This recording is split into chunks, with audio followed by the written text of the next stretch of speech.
Listo. Ok. Buenos días, tardes o noches, según sea el caso, profesora. Nosotros somos el equipo número 4 del grupo 223 y le vamos a hablar sobre el músculo liso. Nuestro equipo está conformado por Adriana Martínez Castro, Alexander Rodríguez Reza, Dinemar López López y su servidor, Ramírez Antillán Miguel Antonio.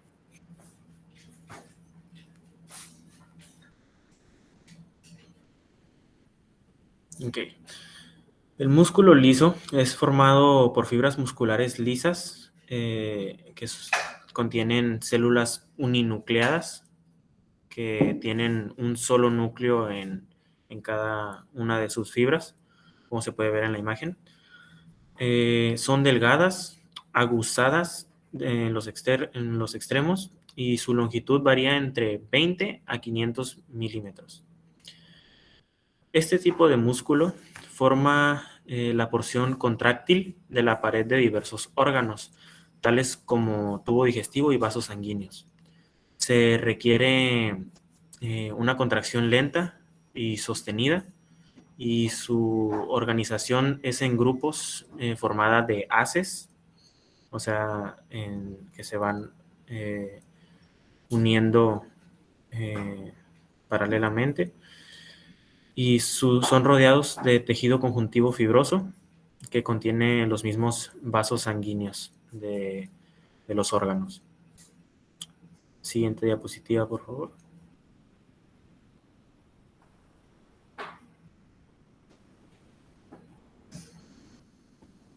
Se constituye de órganos huecos, por ejemplo, el hígado, el páncreas, el intestino delgado, el intestino grueso, la vejiga, y excepto del corazón, ya que el corazón contiene fibras estriadas. Siguiente diapositiva, por favor.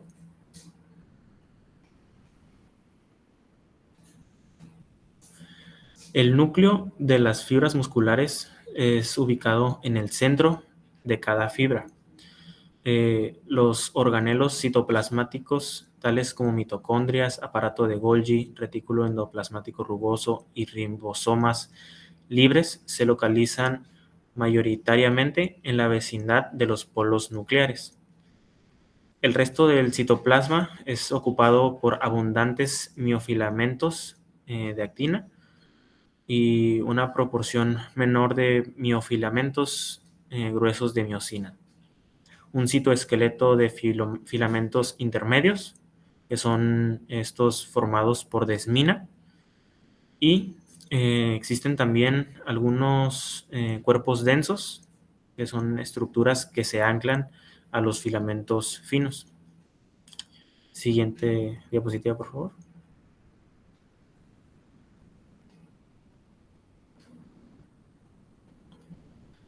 Las fibras musculares lisas son desplazadas una respecto de la otra, de manera que un extremo delgado de una fibra se ubica vecino a la parte ancha de la fibra que está delante.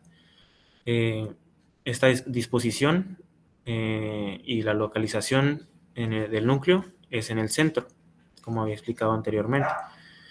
Se explica el aspecto del músculo liso en corte transversal, o sea que van pegadas transversalmente cada una. Siguiente diapositiva, por favor.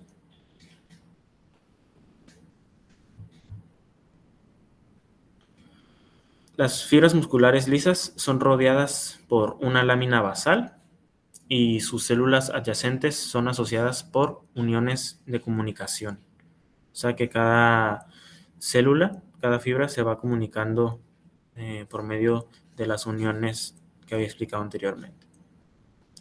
Siguiente diapositiva, por favor.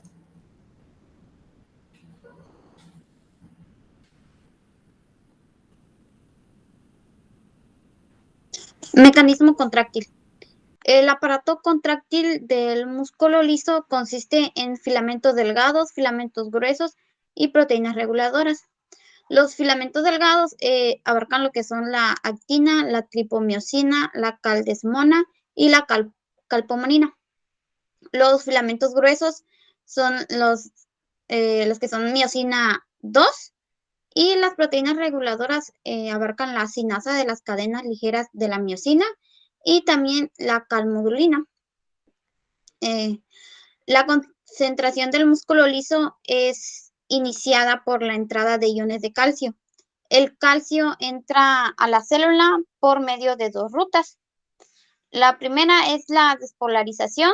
La despolarización permite al calcio entrar por medio de canales tipo L, las cuales se encuentran en las caviolas de las membranas. Y también pueden entrar mediante los iones de calcio. Estos promueven la liberación de más calcio dentro del retículo sarcoplasmático y por medio de un proceso llamado liberación de calcio, que es inducida por el calcio. Siguiente, por favor.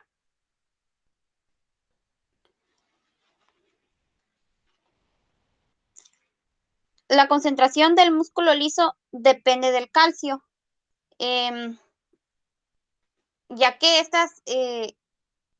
es por el calcio que es iniciada y porque el calcio también es como que es muy fundamental para que esto se lleve a cabo.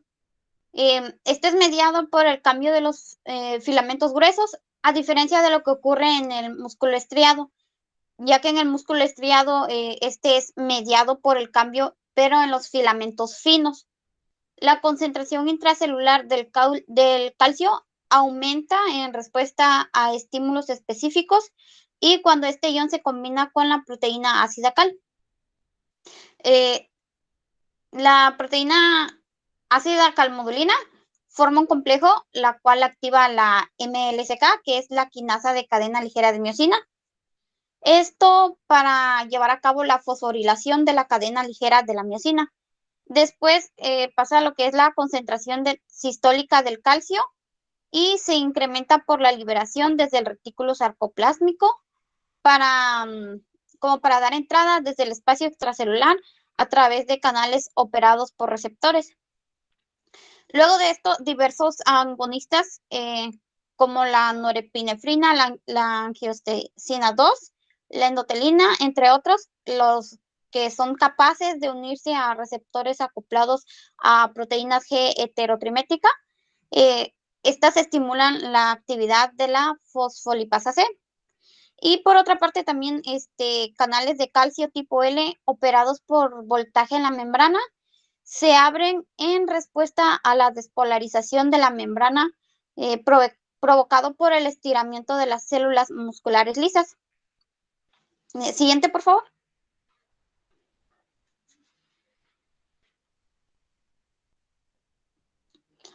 Regulación de contracción del músculo liso. En estos también abarca diversos agonistas como los neurotransmisores, las hormonas, entre otros.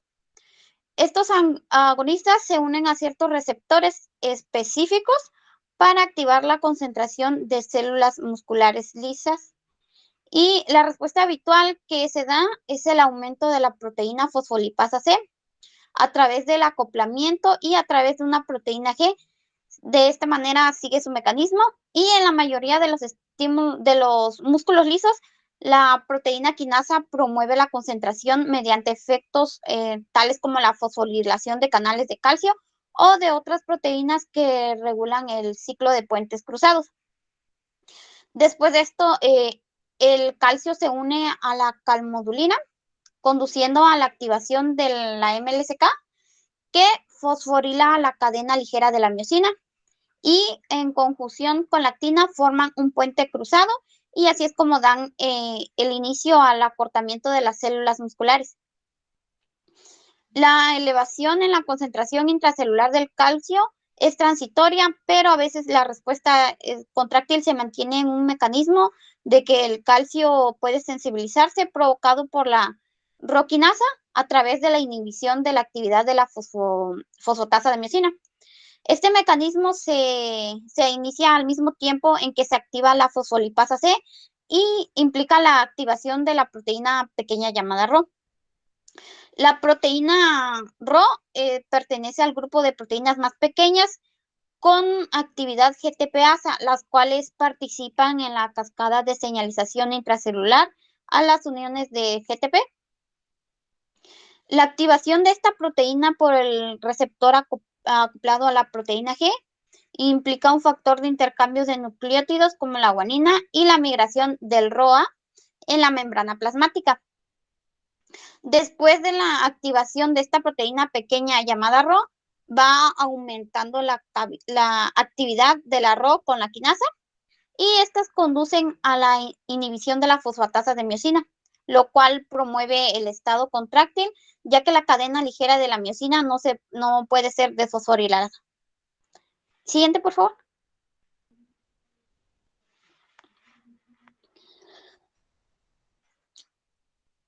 Relajación del músculo liso. La relajación del músculo liso se produce como resultado de la eliminación del estímulo contráctil o por la acción directa de una sustancia que estimula la inhibición del mecanismo contráctil. Ya sea independientemente del proceso de relajación, este requiere una disminución de calcio intracelular y el aumento de la actividad de la MLC fosfatasa. La disminución en la concentración intracelular del calcio provoca la relajación del músculo liso y varios mecanismos están implicados en la eliminación del calcio sistólico y después de esto involucran al retículo sarcoplásmico y también a la membrana plasmática. La captación del calcio en el retículo sarcoplásmico depende mucho de la hidrólisis del ATP y los intercambiadores que es el calcio y el CA2, no, el calcio y el sodio, perdón, están ubicados en la membrana plasmática y contribuyen a la disminución del calcio intracelular para que el músculo liso se relaje. Siguiente, por favor.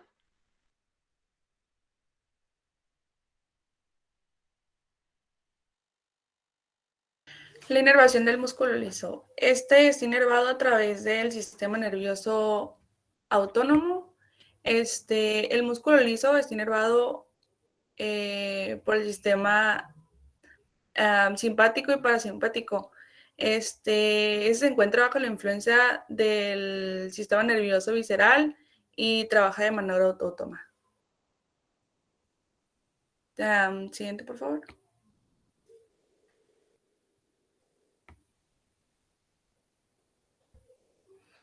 Los filamentos finos están formados por actina, trompomicina, tromponinas y proteínas que se relacionan directamente con el proceso de acortamiento del sarcómero. Los filamentos gruesos son estructuras bipolar formadas por la asociación antiparalela de alrededor de 300 moléculas de miosina 2. En la región central está compuesta de un conjunto de colas dispuestas en forma trasladada y antiparalela. Sus cabezas protruyen del filamento en un ordenamiento helicoidal a intervalos de 14 nanómetros. Son simétricos a nivel de la región central desnuda, con una polaridad que se revierte a ambos lados de esta zona. Los filamentos finos se enfrentan a cada extremo del filamento y están polarizados. La región donde los filamentos gruesos y los finos se superponen tiene un aspecto denso, ya que hay poco espacio entre los filamentos. Esta zona donde se superponen los filamentos finos y gruesos es muy importante para la contracción del músculo, ya que es el lugar donde se comienza el movimiento de los filamentos. Siguiente, por favor.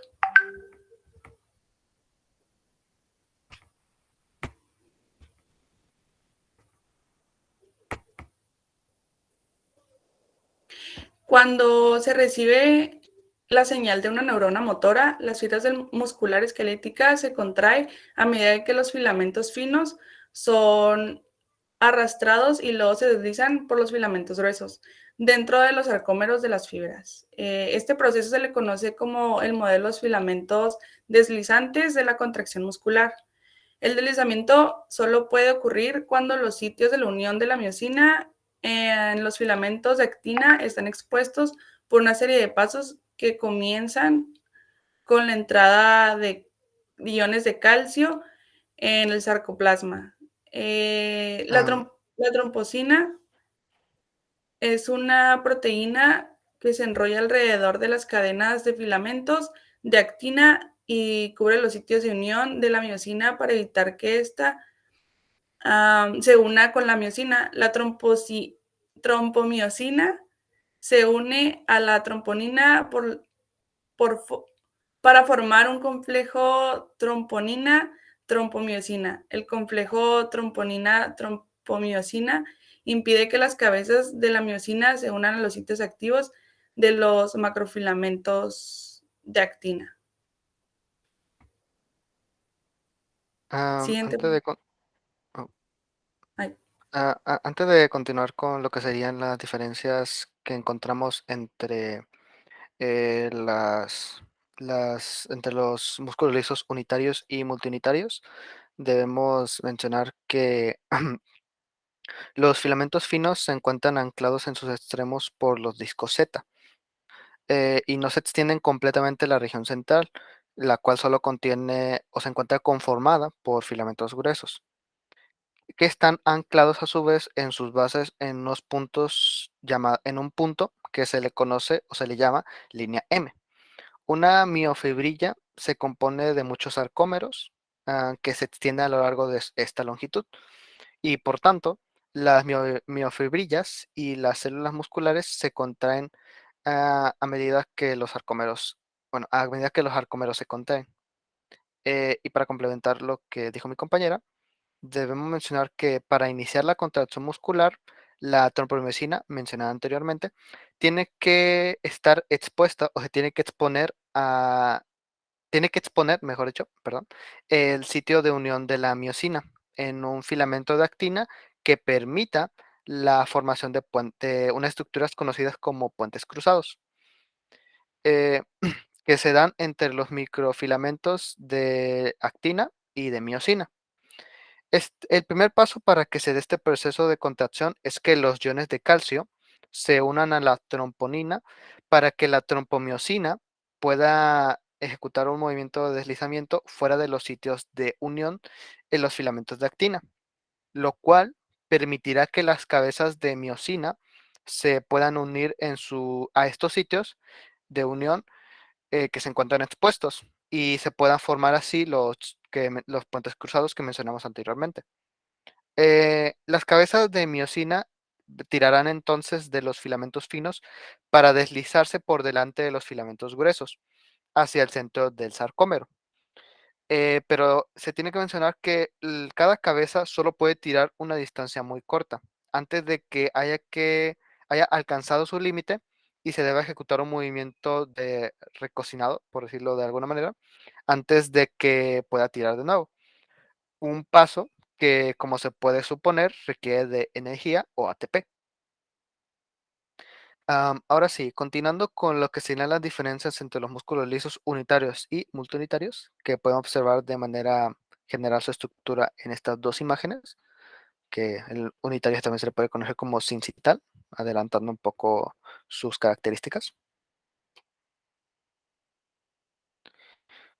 Primero, comenzando con los músculos unitarios. Estos presentan como características particulares una contracción de tipo conjunta, puesto que tanto a partir de conexiones entre los cuerpos densos de las células adyacentes como por numerosas uniones GAR, digo, ya que se puede dar tanto a partir de las conexiones entre los cuerpos densos de las células adyacentes como por numerosas uniones GAP, por las cuales la señal estimuladora se, se reparte a través de sus células, o de las células, mejor dicho. Se encuentran o los podemos encontrar en estructuras como el sistema vascular y los órganos internos o vísceras, como se mencionó al principio de esta presentación. El nombre de vísceras se le conoce así porque pues, son órganos huecos, o sea, que están huecos por dentro, como lo serían el intestino, el estómago, etc. Y exceptuando el corazón, como ya mencionó mi compañero. No presenta una inervación directa, ya que son frecuentemente regulados por fuentes no nerviosas, como lo serían hormonas o neurotransmisores. A su vez, pueden formar, relacionado a esto, sinapsis en solo algunas de sus fibras y pueden formar uniones con células lisas contiguas, lo que se le conocería como nexos. Y aquí podemos observar en esta imagen la estructura general de estas células, bueno, de estos músculos, estas fibras, que sería tejido visceral. Y pues aquí, como se llaman los núcleos, como están muy unidos, por eso la contracción conjunta. Y aquí una imagen más general de lo que sería el intestino delgado, los neurotransmisores, la fibra muscular lisa, uniones de hendidura, receptores y la viscosidad externa que tienen dentro del intestino delgado. Bueno, interna, mejor dicho. Ahora, pasando a los músculos lisos multiunitarios, sus características particulares son que, a diferencia de los músculos lisos unitarios que mencionamos anteriormente, estos presentan, bueno, sus fibras individuales son capaces de ejecutar una contracción independiente, puesto que cada una de ellas se encuentra, perdón, inervada de manera individual o separada, como podemos observar y como les explicaré más adelante en la imagen. A su vez, podemos ubicarlo o encontrar este tipo de músculos lisos unitarios dentro de estructuras como lo serían los músculos ciliares, bueno, el músculo ciliar, el dilatador o también dentro del músculo erector del pelo, de la piel, y también en el esfínter pupilar del ojo. Y por último, a diferencia de los músculos lisos unitarios que mencionábamos que presentaban una inervación no directa, estos músculos lisos multiunitarios presentan una inervación directa o propia. Y bueno, pues aquí podemos observar un ejemplo de su estructura en lo que sería el esfínter pupilar del ojo con la respectiva viscosidad, las neuronas. Y bueno, aquí las fibras musculares que se encuentran inervadas, como se puede ver, de manera individual, cada una, con sus núcleos neuronales autónomas, que mencionamos que las inervaban. Eso sería todo por nuestra parte. Agradecemos mucho su atención.